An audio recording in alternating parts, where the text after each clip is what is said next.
All right, I'm going to wrap this up talking about market exchange versus social exchange and how important it is for you to understand the neural net and understand how the brain works.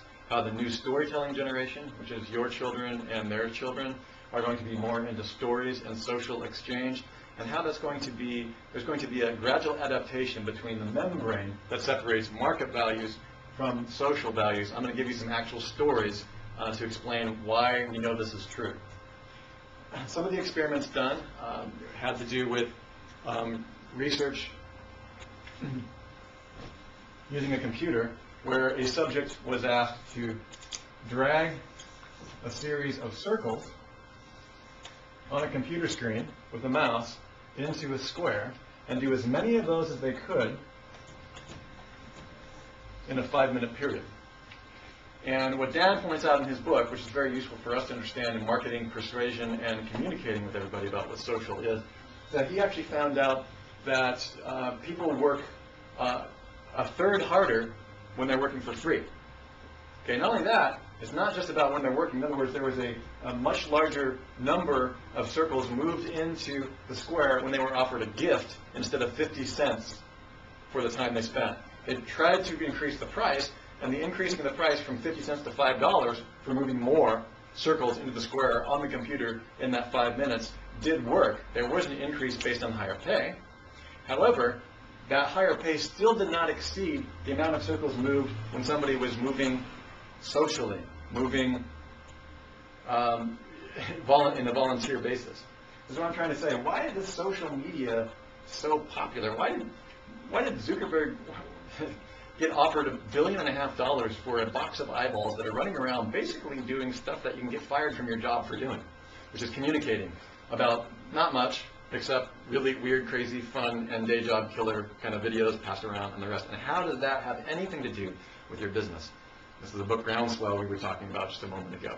And that's a great question, Mr. and Mrs. CEO of Fortune 500 companies who I talk to every day.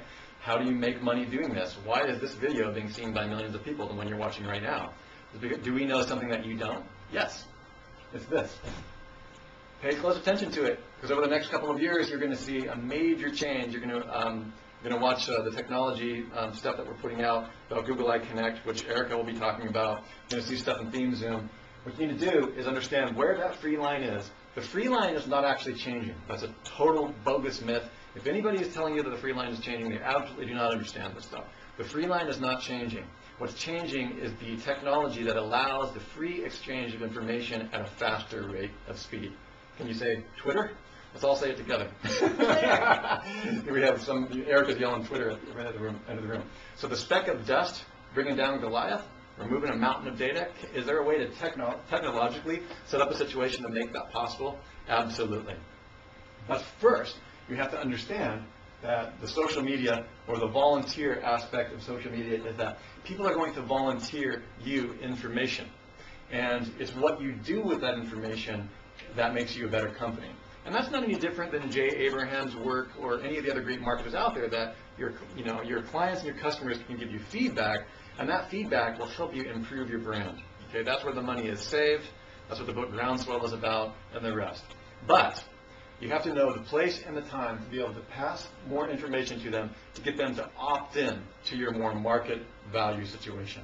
Okay? There's a lot of other stories as well that have to do with an experiment in the book called Sway, which I strongly recommend. You can go to themezoombbookstore.com. You can get some of these books if you want to read about them. In Sway, the Swiss government did the same experiment. Once they started developing nuclear weapons, they needed a place to put the waste. And so they started asking communities around Switzerland, which is a rather small country in many ways, if it would be okay if they buried toxic waste underneath their water supply in the various towns. And they found out just the way they phrased the question. Would you do this because it's a social and positive thing to do because Mother Switzerland needs your help? Or would you do it if we paid you 4,000 Swiss marks or whatever the currency is, per month in order to allow us to bury this waste? What was very fascinating about that is that when you just simply ask nicely, people were willing to do it for free. In other words, 25% more people were willing to bury toxic waste under their town than they were when you paid them to do it. I'm speechless. I don't know what else to say after that. I mean, if that doesn't revolutionize the way that you think about social media, see you on the next video.